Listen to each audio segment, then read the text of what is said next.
What's going on, everybody? Welcome to another edition of the Talking to the Dog Benfica podcast, episode number 234. On tonight's podcast, we'll recap the Firenze game. We'll also look ahead to Dortmund, which comes up this Wednesday, or as we record this tomorrow.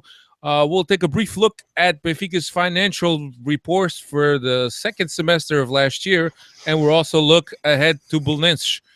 Steve, you're probably going to have to lower your mic a little bit because I can hear every single breath you take out of your mouth. Wonderful. How's it going, everybody? Sorry for having my mic on way too loud. And Cristiano's also here. Cristiano Oliveira, everybody. What's going on, everybody? To steal a line from Alfredo. It's okay. I haven't trademarked it yet. I got Mo working with the U.S. Patent Office to see if we could trademark that. That's a line I used to say a lot. Now every time I say it, like when I'm out, I think of you. Like all of a sudden, you just pop it down. Like, God damn it! All right, so let's get right into it. Benfica played Firenze this past weekend. I'll give you the lineup. Ederson was in goal. Almeida, Luizão, Lindelof, and Eliseu across the back. Samaris and Pizzi in the middle.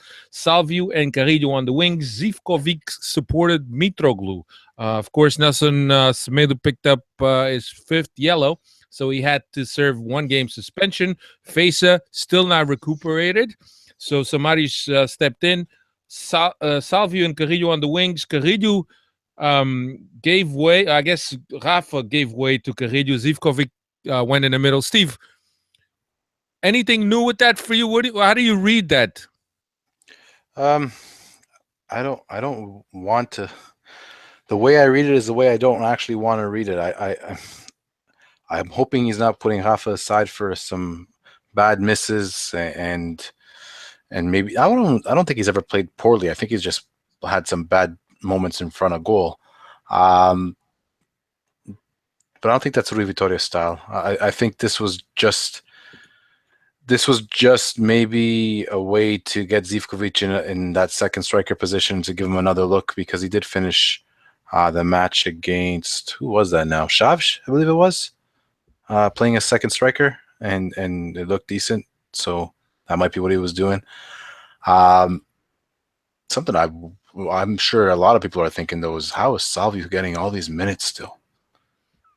I just had the conversation with Pedro Aresta from the Three Tugas podcast, and our opinions differ from his. I think that Salvio is going through a very poor spell of form, and he thinks that Salvio does a lot off the ball that we don't see that's critical for the right corridor to work out right. I beg to differ. I will admit to that Salvi probably has the off-the-ball game down better than anybody else that plays that position, that could play that position at this moment, because he's just been at the team for so long. The team has played in the basic 4-4-2 shape since he's been there. His responsibilities are more or less the same, even from when Jesus was there to now. Fine, I'll give you that. But the amount of plays that this guy seems to waste, either from bad decisions or bad technique, is just crazy. I mean, there's that one play, 4 versus 2, and yeah, okay, you could say that some guys didn't make the runs where they were supposed to, as I saw a post about, but it's 4 guys versus 2. Like, he could have passed the ball to Pizzi, and then with one touch, Pizzi could have set in Mitroglou. He could have stepped on it and waited for Pizzi to come around. He could have did so many things, but instead he did some stupid step over and went to go shoot with his wrong foot. The percentages were horrible. I mean, that was just awful. And that was just one play of many throughout this match. It was like anytime that Salvi was in a favorable position, he chose the wrong option. Yeah. Well, yeah, I don't know, man. It's to me, it's just I keep seeing it, and I'm not really liking what I see from Salvio. And then obviously he's going through a bad period of form, and I think that with the options that we have on the bench, I think that at this point, maybe a little bench time will do him some good. I have to agree with that. I mean, when Servi comes on, he shows that he's got that extra bit of pace. He's got that desire to do well and to gain a spot back on the team. Why stick with Salvio, who is I don't want to say desire is his problem. I don't want to say he's got an attitude problem because he doesn't. He's obviously a tremendously hard worker. He's a Benfica through and through. The attitude is not the problem. He's just not performing at the moment for me. Yeah, Cristiano, what's your take on Salvio, man, on this recent Salvio form? Listen, he hasn't played the best ball in quite a while, but he's still a guy that comes through when he needs to come through. And again, I think I mentioned this last podcast. He came up big against Sporting. He's come up big in a couple of games, and it's not like anyone else that's gotten on the field blowing the tires off the wagon. You know what I mean? So I understand he's going with Mr. All Reliable. We know Rui Vitória likes to pick his guys and go with them. And I mean, right now, Benfica's winning, man. And so as long as they keep winning, he's not going to have drastic changes. Yeah, but that, I hate to harp on it, but that breakaway, I think at one point was 4v1 until one guy got back. That could have cost us dearly had we been still looking for a goal at that point. Yeah, but Alfredo, on every single game, there are plays that you could question. I mean, you could question every single player on the field. Like, what the hell were you thinking at this time?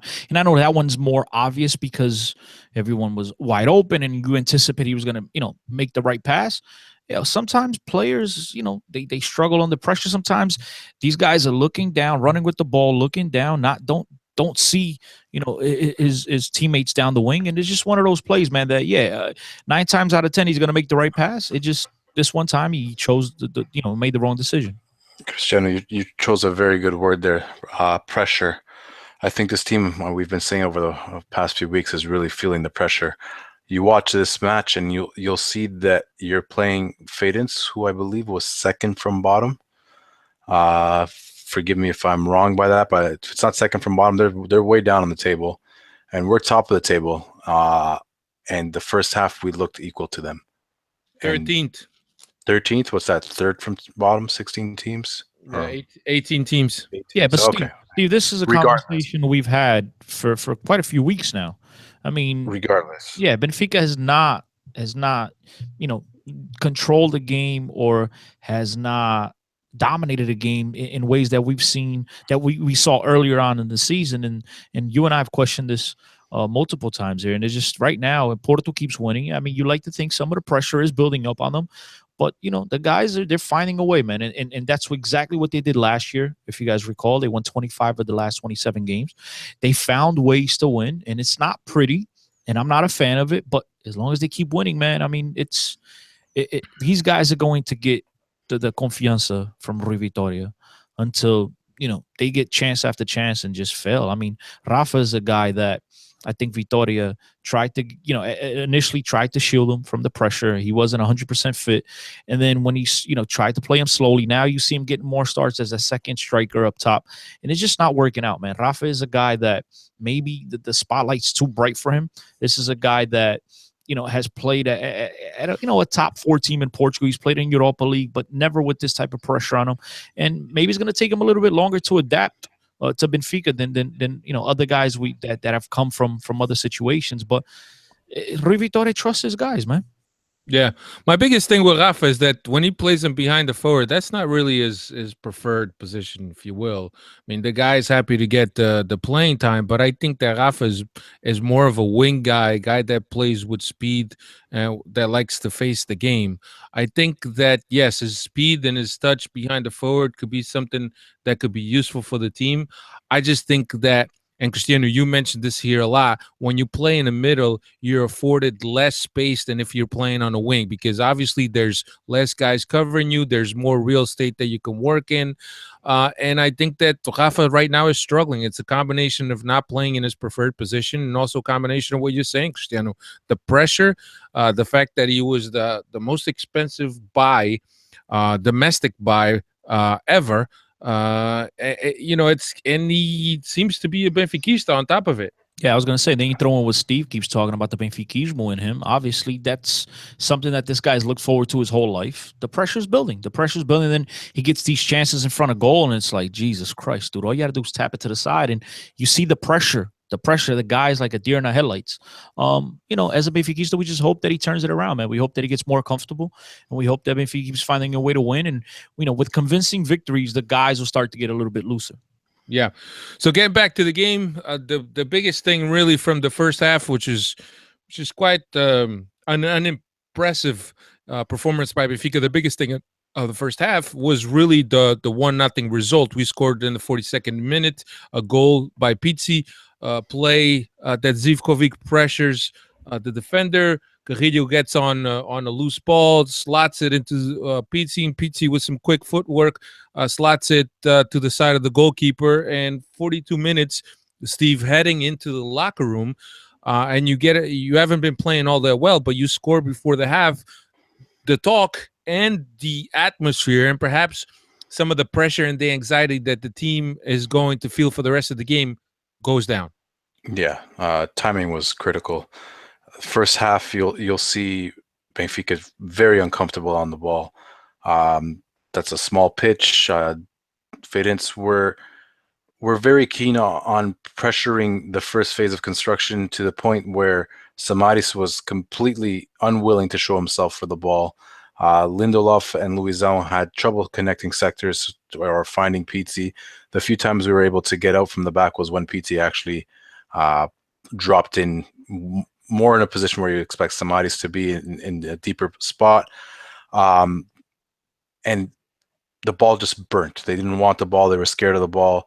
In the second half, you add the confidence that the goal gives you and some fatigue from Feirense, and you'll see that our game got slightly better.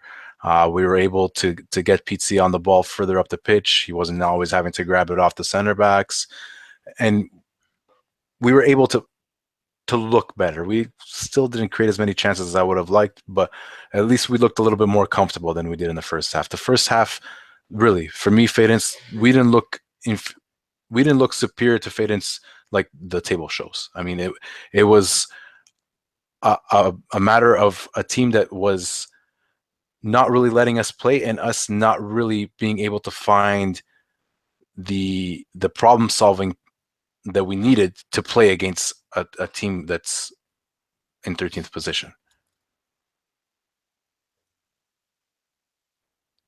I don't know. Did you finish that? I don't know.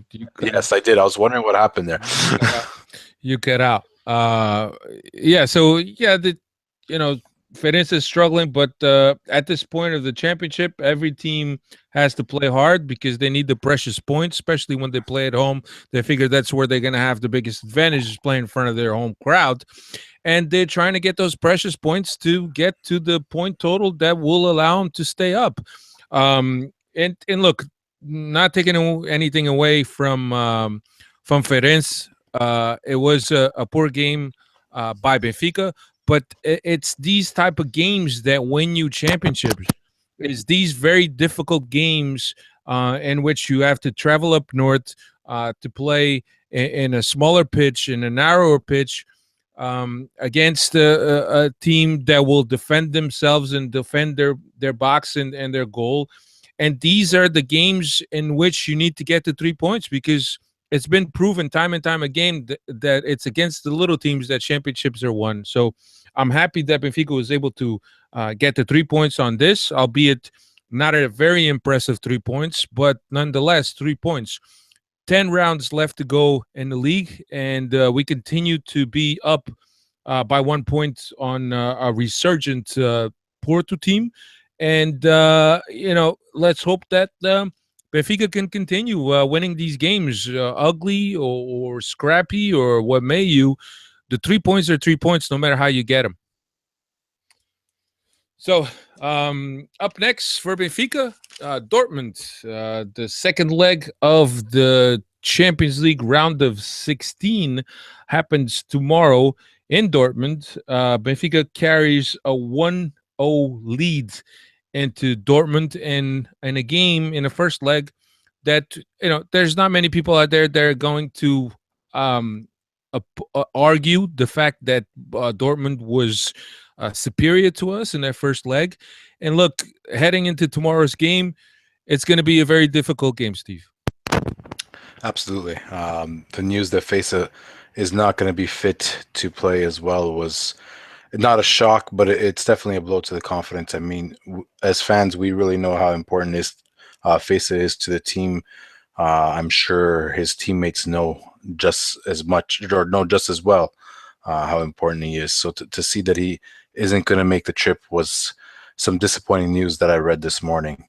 But you got to go there and remember that really, when you get to this stage in the Champions League, for as much as this is going to sound like a pessimistic or a small time view, as a Portuguese team, when you get to this stage, you gotta feel proud of yourself and take every game like you have nothing to lose, because you really shouldn't be punching with these guys. Like, you really shouldn't be fighting with the teams that are left and the type of budgets they have. So when you get there, you got to make the most of it and try to let the pressure roll off your back and just enjoy the game for what it is. And I'm hoping that we're able to do that, because we're going to suffer no matter how you look at it. Dortmund's a team that commands the ball, and they're going to make us chase it. But we also know that one lucky bounce like we did, like we had in Lisboa, and we could be through again. So you have to just, the way the pressure is affecting us in the Portuguese league, where we have something to prove, we're on the top of the table, and we need to take initiative. It's a slightly different situation, I think, in the Champions League, and hopefully the players can disconnect from that bit of. They could switch the chip, like JJ used to say, and approach this game in a slightly different mindset. Steve, I generally agree with that statement that, as a Portuguese team, a team that doesn't have nearly the budget of the competition, they have nothing to lose. But in this case, last year I said that against Bayern Munich, but in this case, they do have something to lose. I mean, they are heading to this second leg with a lead. They have to be smart. Obviously, if Benfica finds a way to get one in the back of the net, the whole matchup could change. So I do think they have something to lose. I think Rui Vitoria needs to go there and be smart. I hope he's not going to try to reinvent the wheel like he's already done this season. And I know Feja is a tremendous guys. This is a tremendous loss. I mean, the dude's the pivot. He's the guy that holds everything together defensively, even offensively, because of his movements, and the guy positions himself really well. And he's always has his teammates, lined up and ready, and he's always got people's back. So it allows a lot of other guys to make runs forward. The guy's a tremendous player for Benfica. Let's not discount how important this guy is. So I think they do have something to lose, and I hope that they're smart out there tomorrow. We know that Dortmund has fantastic players. They showed at the start of the lose, how brilliant of a team they are. And we were lucky in a lot of ways that they missed a couple of chances. At the same time, we're very lucky that we have Ederson in our goal, because the dude's a spectacular goalkeeper. So we just have to take our chances, be smart. Obviously, they're going to have a lot more of the ball. We need to defend well, clog up the holes. But at the same time, if we could get one in the back of the net, man, the whole thing changes. Yeah. So let's think of it. Maybe we could recycle a little bit of the conversation that we had following the first leg of the Dortmund game, where people were asking us what's the best way to really beat this Dortmund. As Steve mentioned, it's the high press, it's the very quick press, it's the counter press that gives us troubles. When Benfica was pressed, they had a very hard time coming out of the back, and I think that the solution and the key to this is being able to come out of the back with quick combinations, with fast movement of the ball. Nobody could take more than 1-2 seconds with the ball at their feet if we are to escape the pressure that Dortmund puts on us, and then hopefully try to find somebody on the weak side where we could put a ball that could basically explore the opening that Dortmund has given us by shifting their team into pressuring the ball. So that's the biggest thing for me, is that what that Benfica has to do for Dortmund. Steve, for you, what are some of the keys? You've already said we're not going to see the ball, but what do you think one other key would be? So you mentioned a very good key when we actually get the ball. Because we're not going to see the ball a lot, I think we have to try to control the whereabouts that they do get the ball. And that's very difficult against a team who in organized attack is very, very strong. The first phase of construction for them is key, because the way they set up with their back three, they have multiple passing lanes into the middle, into the wing, into if they want to go long, they can only find Aubameyang too, because He's got that pace. He's got the athleticism that you can kind of play him an off ball that he can rein in. So you got to be very careful the way you approach their first three center backs. Benfica isn't a team that has the routines to play a very high press where the whole team presses and kind of like hunts down the ball carrier. We've never really done that, and you can't just snap your fingers and expect to do it in a game like this. What We we've used to under JJ. slightly different, Chris. Slightly different. We would do it against small teams. JJ would not do that in a game like Bayern Munich or Borussia Dortmund. I think we need to approach it similar to the way we approached Bayern last year. Those guys at the back, they can have the ball and play it in between themselves as much as they want. You got to really be sure that you're in a position that you could protect yourself when they play the ball forward. So that means Mitroglou is going to have a job where we know that he's not a pressing type forward, but if he could try to block the passing lanes into Weigl a lot, that will help. I think the positioning of the outside wingers, so your Salvio and whoever would play on the left, because more than likely Salvio is going to play because he always plays. Those guys are the ones that kind of have to allow the wing to be an option because, that's a slightly less dangerous spot. But it's difficult to explain without some sort of drawings. But you have to basically protect the middle first, but with the avenue of facing the wing, because you don't want them to come in to their interior players. So you don't want them to find the Portuguese kid, Rafael Guerreiro. You don't want them to find a center forward or a winger coming inside, but you don't mind if it goes to the wing backs, and then you could readjust from there. So for me, the most important thing, without going off on a long tangent like I already have, is just controlling where the ball goes after that first initial pass, or from that first initial pass. You want that ball not to come into Weigl, who's very smart. He could play that next ball right into Aubameyang's feet, or right into the attacking midfielder's feet, whoever they choose to play there. You want to control that pass. You want that to go to the least talented players, the fullbacks. That's where you want the pass from the center backs to go. I'll tell you this much. To me, the key to beating a team like Dortmund, a team that likes to possess the ball, that likes to get wingers, that likes to get center backs, that likes to get everyone involved in the game. The best way, and I used to say this, Steve, and I know you're a big Barcelona fan, but I used to say this in the early days of the Barcelona with Mourinho at Madrid, when Mourinho would just sit everybody back and allow Barcelona to have the ball the whole time. To me, the best way to count is actually you possess the ball, you keep the ball. And in order for Benfica to do that, it'll be crucial and it'll be imperative that Pizzi and Jonas both have a good game. Both of these guys need to be involved in the game. They need to but they need to get back, get the ball, spread it around, and keep the ball for longer periods of time than what they did at the start of the lose. And that's the best way to counter teams like Dortmund. All right, let's talk about Steve. Did you want to add something? Personally, I don't think Jonas is going to play tomorrow. Oh no, I understand, but I should have said if he plays. You're right, 100%. If he plays, he needs to be involved. All right, let's talk through some tactical strategy, right? So 1-0 going in Dortmund. Chris, we know that the three-man midfield was better in the second half at the game at the Luge. And knowing that perhaps there's going to be a sit-back strategy, do you think that Rui Vitória goes with the three-man midfield to safeguard against Dortmund's movement?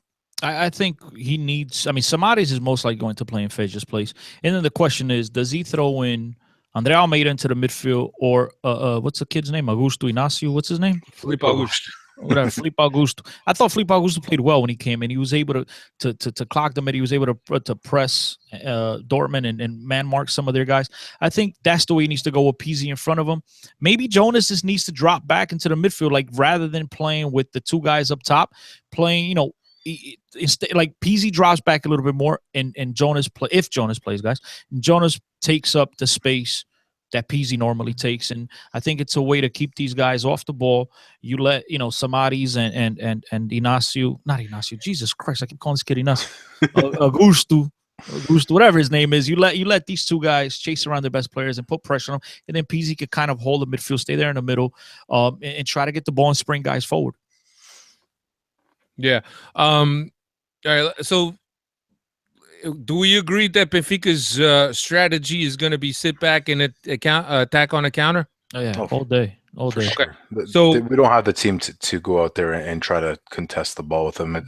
We don't do it in Portugal versus Porto and Sporting. You're going to expect to do it against Dortmund. It's not going to happen. So let's talk front line. You guys had mentioned that Jonas to drop back into the middle. I think he could be a good choice because he could always be an outlet ball because he's a guy that inserts himself in the empty spaces and in the open spaces to get the ball.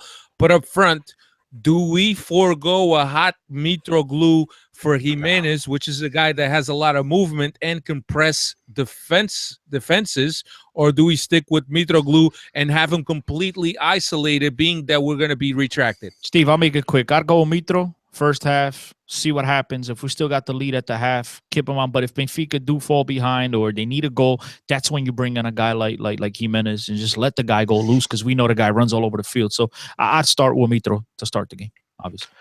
The guy scored a goal in every game for the past God knows how many games. For me, you got to stick with him and see if he snags another one opportunity and puts us 2-0 in the leg or in the tie.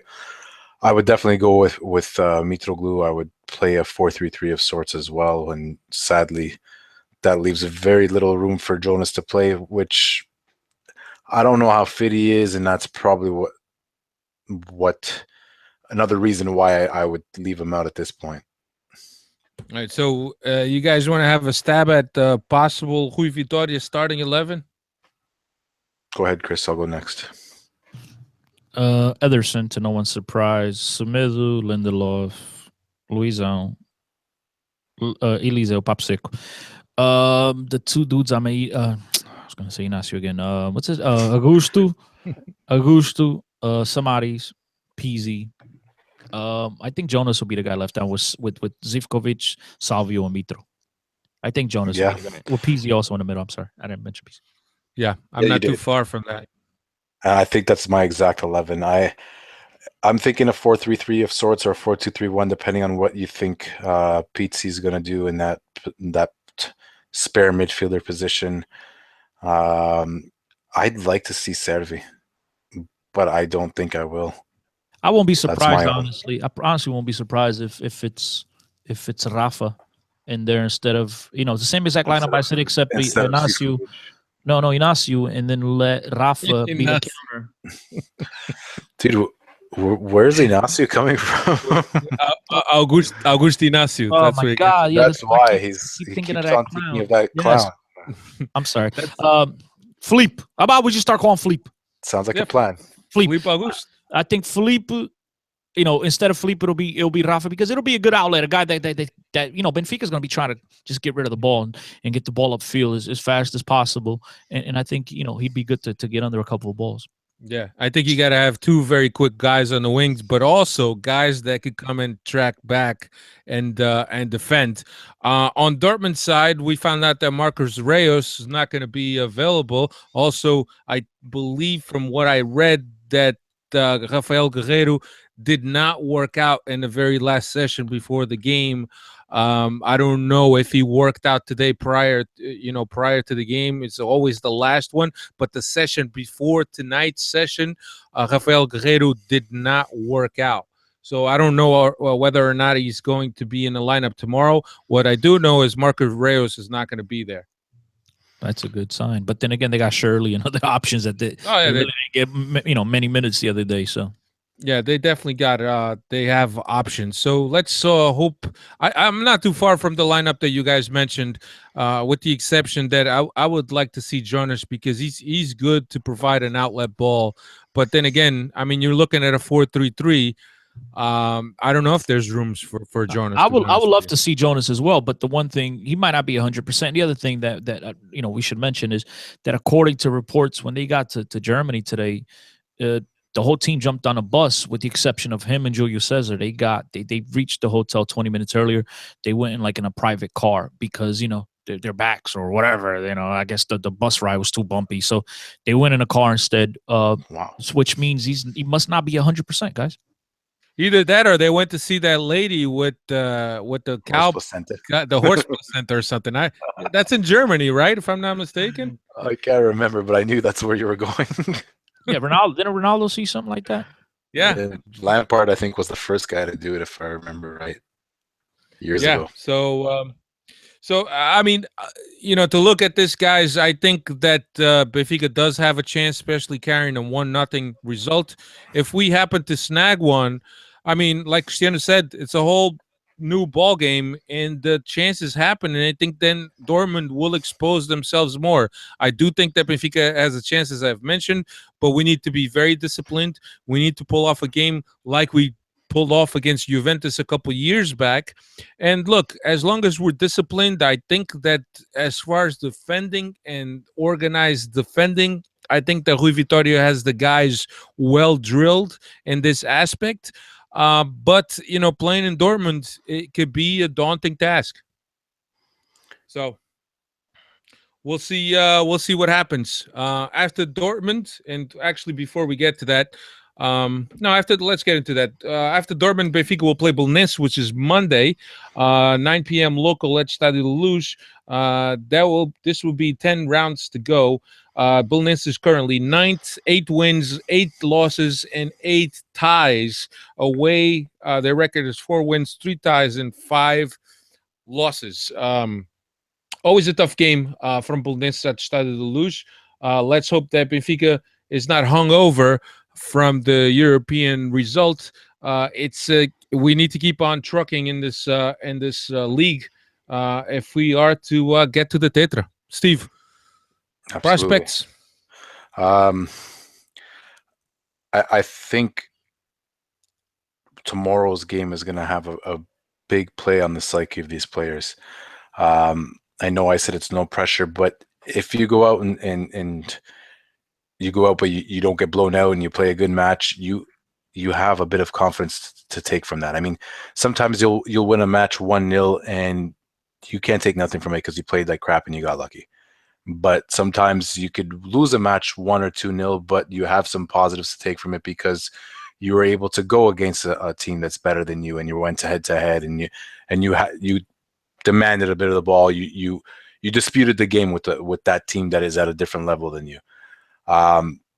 So I'm hoping that maybe that is the case, whether we go through or we put in a good showing, and we could take that little bit of confidence and run with it in the league. But it's a hypothetical situation. It's a big if.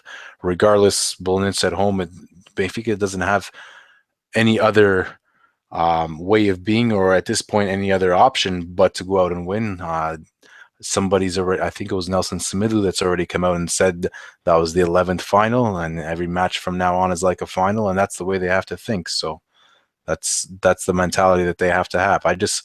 I'm hoping that regardless of what the actual result or scoreline is of this next match, that it lifts the team a little bit, because the team is not in the best moment. Yeah, I mean, that's a fair shout. The fact that if you come out of Dortmund with regardless of the result, as you mentioned, Steve, with something that's good for your morale, that's good for your psyche, I think that's a good way to come back into the championship and to continue winning. I mean, because we beat Dortmund 1-0 at home, but we didn't deserve to beat Dortmund 1-0 at home, and we came back to the same way we've been playing before the Dortmund match. So that's where I'm going. It's not necessarily the result that I'm looking for that will hopefully shake up the team. I'm hoping it's a performance, and because this match, like I said earlier, it's not a no pressure situation, but you're not expected to win. I mean, if I'm not a betting man, but if there's odds for tomorrow's game, I'm sure it's like a 2-0 or 3-0 win for Dortmund that all the bookies are expecting to see. So if you play 2-0 or you lose 2-0, but you dispute the match with the team. You don't get bombarded like we did at home. You come home with a different feeling than you do with a 1-0 win where you know you didn't really deserve that. And I'm hoping that will be what we bring to the Belenenses game. Regardless of the outcome tomorrow, all right, this is still a game that Benfica should win 4-0 against a reasonable Belenenses, but it's a team that scored 19 goals in 24 games. They have no business coming to decide to lose and scoring goals. I know it's a Lisbon derby, yada, yada, yada, but 4-0, mais nada, e chega. Chris, you're 100% right. That's what the mindset should be, but I don't think that's where we are at this moment. I don't think we're producing that many goals lately. Yeah. But I mean, I like the way you're going with that, Cristiano. Also, sticking with, I like the way it's going. Benfica published their financial results for the first or the last semester of 2016 to 2017 season or something like that. Just a few things, and I'm now no financial expert. Benfica did lower their passivo by 20.5 million euros. They had a profit of 2.6, and we also found out that Benfica spends the least amount in personnel of the top three clubs. Operational results 4.5 million more than last semester, and they also reduced their outstanding loan amounts by 12.85 million. Also in this exercise, the sale of Gonçalo Guedes and Elder Costa are not factored in because obviously they fall outside of the semester. So encouraging news for financially for Benfica. Steve, I know you probably don't want to comment on that, and Cristiano, I don't know. No, I do. This is good. This is good para aqueles têm degrees in números, but like for a retard like me, what's an ativo? What's a passivo? I mean, what's the difference, dude? I mean, can anyone explain? So I don't know the proper answer for you, but well, then don't answer. I'm sure Peggy on the spot will get you a podcast number where we had a certain Pedro Serodio who explained that to us. Capitais próprios. O que é isso? A few years back. Own capitals. I understand. Yeah, I understand the valor do plantel, the gasto pessoal. That I get. That's, now, passivo, ativo. That's the ativo. Huh? The ativo is I think everyday transactions in and out. The passivo is more stuff that you owe money on. It's your debt. It's your debt. And what's I think? Never mind. Yeah, Pedro, hit me up, man. I couldn't explain to you, but I could probably point you to a couple Portuguese blogs that would probably. But I wouldn't understand anything, any gibberish they're talking. I need someone to stupefy it for me. You know what I mean? Anyway, on another news before we start wrapping this up, Benfica's youth team has made it to the Final Four of the UEFA Champions League or Youth Champions League. They will play the winner of Ajax or Real Madrid. On the other side, I think is Barca and someone else. I forget who. Sorry. I didn't look that up, but congratulations to the youth team for making it this far. And I believe that the appearances that they've had at this stage puts them in some kind of an upper echelon or an elite group of teams that have made it this far in the competition throughout the history of the competition. So congratulations to the kids. What else do we got? I think that's it. Let's get some Twitter questions. I see Mo hogging up the freaking the Twitter hashtag. I'll start. Let's see. Cristiano, you want to read some of these?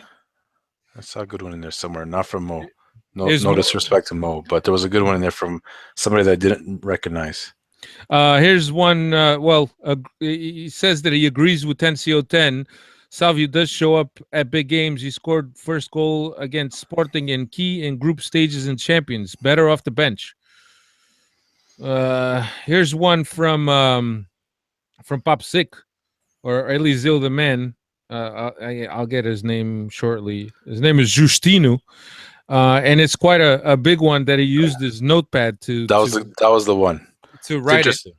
Here's one Benfica podcast question. Seeing how much pressure Paulo Sousa is under at Fiorentina, I have a simple question. If Sousa was to be fired, would you rather have Rui Vitória or Sousa at the helm of Benfica? I'm interested to see whether Steve would stick with Rui as much as he dislikes him. For me personally, I would take Paulo Sousa over Vitória. Big fan of his tactical mindset and especially how he sets up his backline. This is not to disrespect Vitória in any way, but I digress. So here's to victory and glory in Dortmund tomorrow. I think that we've had this Paulo Sousa conversation quite A handful of times. I don't know if we ever had it on the podcast, but definitely. No, we've had it on the podcast. Yeah, okay. Justino, my biggest thing, and a lot of the majority of older, not so much older, but probably older than you, Benfiquistas, we're still bitter about what happened in that summer of what was it, 94. I buried that 94. hatchet. I buried that hatchet with him. Well, you buried the hat. You saw he kissed me. You guys, yeah, you saw that, Alfredo. So I buried that hatchet. You guys both got to meet him, so yeah, I buried that hatchet. He was polite enough to take a half hour of his time to explain to me the whole situation. And you know, as a Benfiquista, I didn't like it, but as a soccer fan and as a human being, I understood where he came from, and so for me, it's over and done with. I do agree with you, though, Alfredo. I think a lot of people still hold that against him. Yeah. And for that reason, I don't see it happening anytime soon. But you know, we've seen crazier things happening. Paulo Sousa is persona non grata at Benfica for what happened in that summer of '93, and for the most part, Benfiquistas feel the same as what the club feels, that he's persona non grata. But like Cristiano says, football is a business these days, and you never know. Is he a nice guy? Yeah, Cristiano had a chance to meet him. I also had a chance to meet him. Super nice guy, super approachable guy. But as far as that summer of '93, I think that Benfica is still bitter, and they will continue to be bitter. But Sporting, I mean, guys, Sporting kidnapped this dude, locked his ass up in a hotel room in Algarve until he signed the. They would not let him out of the room until he signed the contract. And no, this was not from him. Okay, this I can't confirm more than where I got this, but it was not from him. But you know, what was the guy supposed to do? They weren't gonna let him leave. They were not going to let him leave. I don't remember the whole story. Let me go with saying this. It was him and Pacheco, by the way. Paulo Sousa has a tactical idea that's much more in line with the way I like football to be played and much more in line with my views. But I do not like Rui Vitória, but I do think he's the man for this project, though he's the man for the job at the moment. I don't know that Paulo Sousa would be able to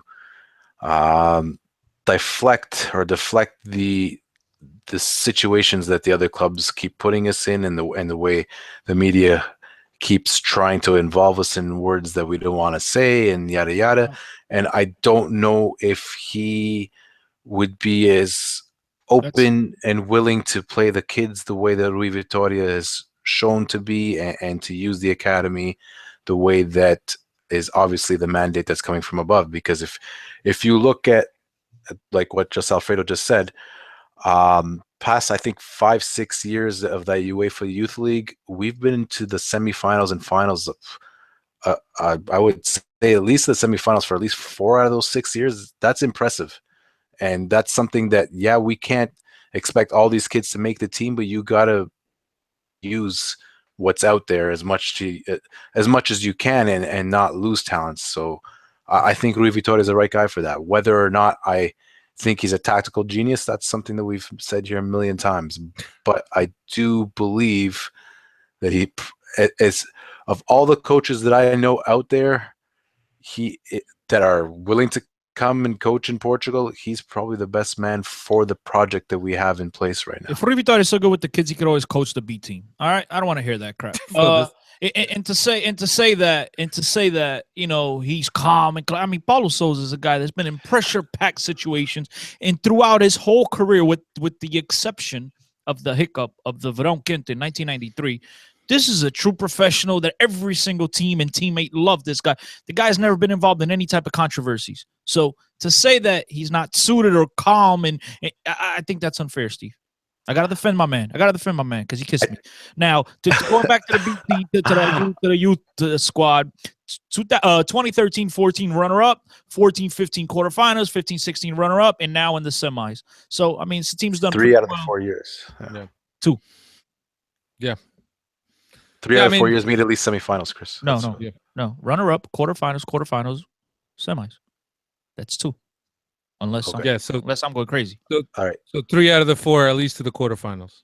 No, all 4 into the quarterfinals. 2 out of the 4 to the quarterfinals at least. I'm not. My math is not my forte. We could tell with the pasivo and the exactly. I thought I was the bad one in math here, but here's one from Mo. Hey, talking to the doll, number 1 fan. If you were at the number 8 on the pod, what would you say Steve Santos 6 and at 10 CO10 are? Well, I think the numbers in our names tell you exactly what we are. There you go.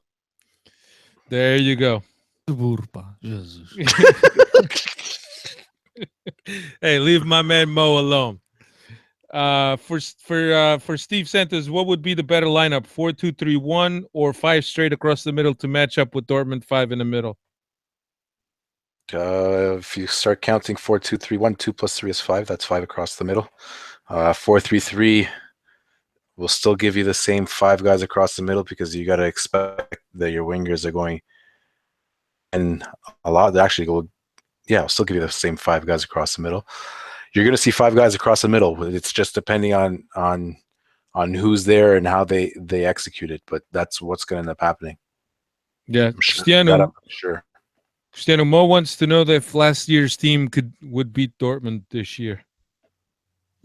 No, but they'd give them. They'd give them a better run. I mean, it'd be a much more competitive. You think so? It'd be because I thought last year's team was better than this year's. You got Renato. You think so? Yeah, just slightly better. I disagree, man. I don't think overly better. I think last year's team might have been in a better moment at this time of the year, but I don't think last year's team, aside from Renato. Nico, man. I mean, come on, guys. Renato, Nico. Just those 2 alone. Those 2. Season 5 este ano to replace those 2 guys. Come on. You got a healthy Jonas. You got Jonas scoring 30 goals. A Lindelof who is playing well this year, but nowhere near the level he played last year. Lindelof and Jardel. Fair. I mean, I think it's a slightly better team than last year. I think. I mean, basically, you have to, Zivkovic and Pizzi, right? And then Renato and Pizzi, and then Nico and Carrillo, anyone on the left. I mean, come on, it was a better team last year, I thought. Yeah, here's John Hancock, Fire and Sex. The fact that we played with Eliseu and André Almeida, what does that say about where Hermes and Pedro Pereira are at? Why be called up? Well, Pereira fits the prerequisite of you got to have kids formed in your academy. It's a prerequisite of the Champions League. So he's just going to make a number so Benfica doesn't lose a roster spot, I would say.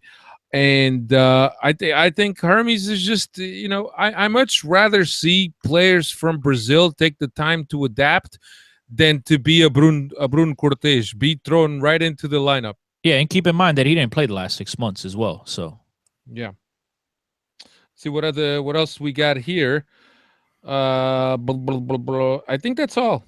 That was all. Here's one from Crown Lion. You guys think this Dortmund team is that good? In my opinion, they only have a great coach, something that we lack. Come on, they got a. They got more than a coach, man. They might not be having a great season in Germany, but the player for player, they have a much stronger team than we do. Yeah, I mean they got the top 1-2 best forward in the Bundesliga. That midfield, that what's that guy's name? Lewandowski would like to disagree. Yeah, Weigl. What's his name? Weigl.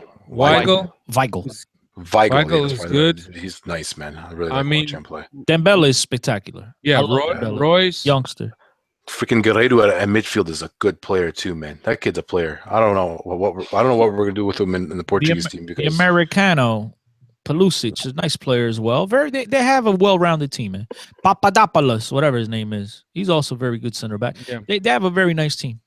Yeah, he's also asking, don't you guys think that Benfica is trying to clear their debts because of foreign investor interests? No, I mean, No. I think that is just a path that the president has chosen for the team.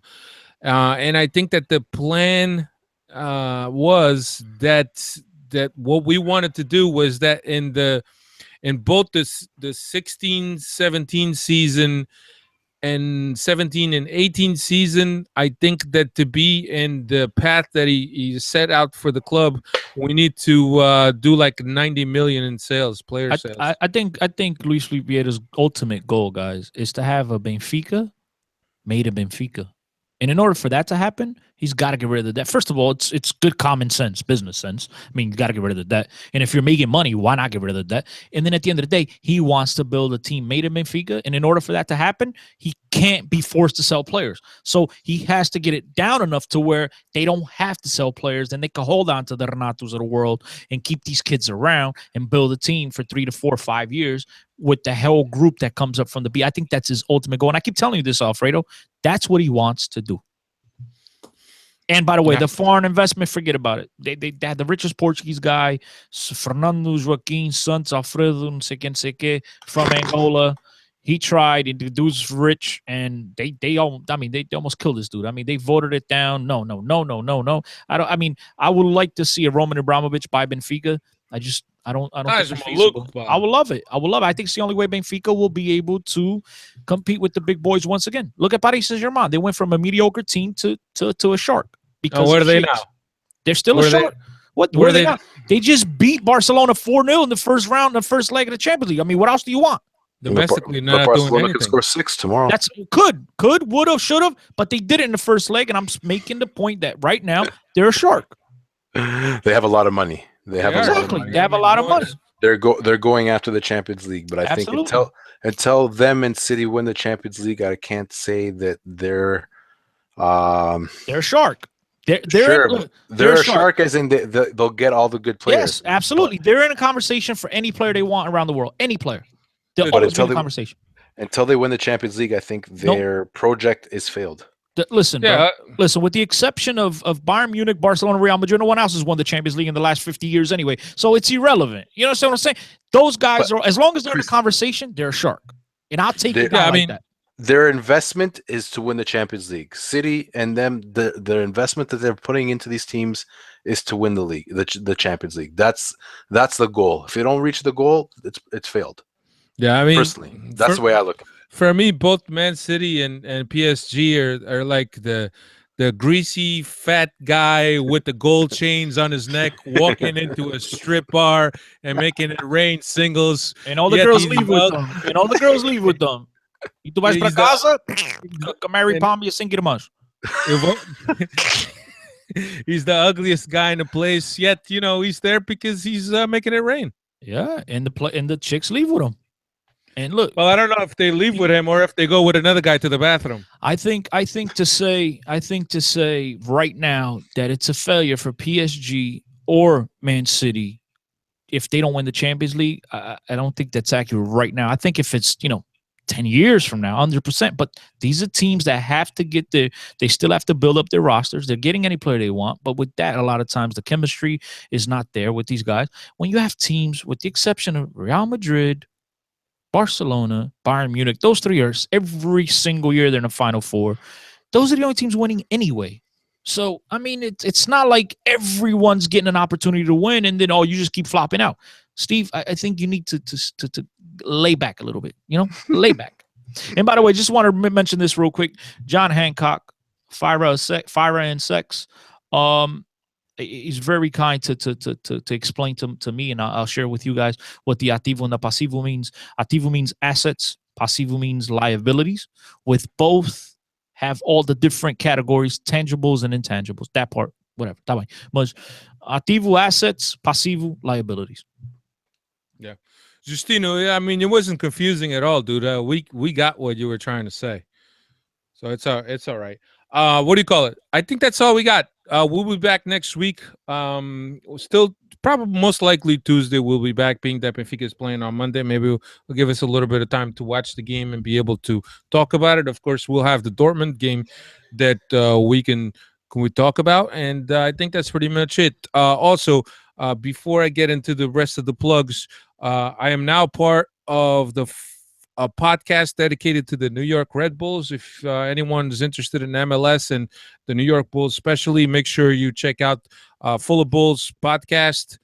Fullofbulls.podbean.com is where you can find it. On Twitter, Full of Bulls, at Full of Bulls, if I'm not mistaken. I should know this, right?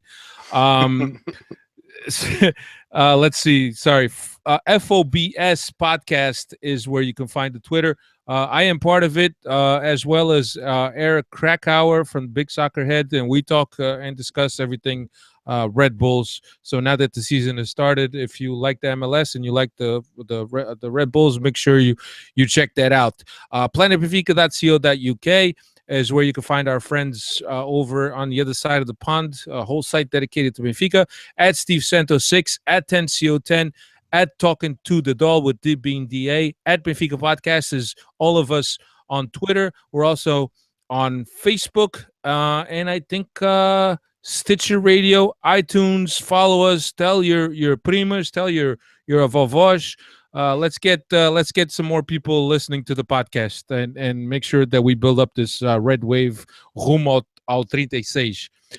I had something to mention, something I wanted to mention on our pod, but now I totally forgot. But since you brought up Planet Benfica, it reminded me of something else that I'm still waiting for them to do an interview of me, Steve, and you.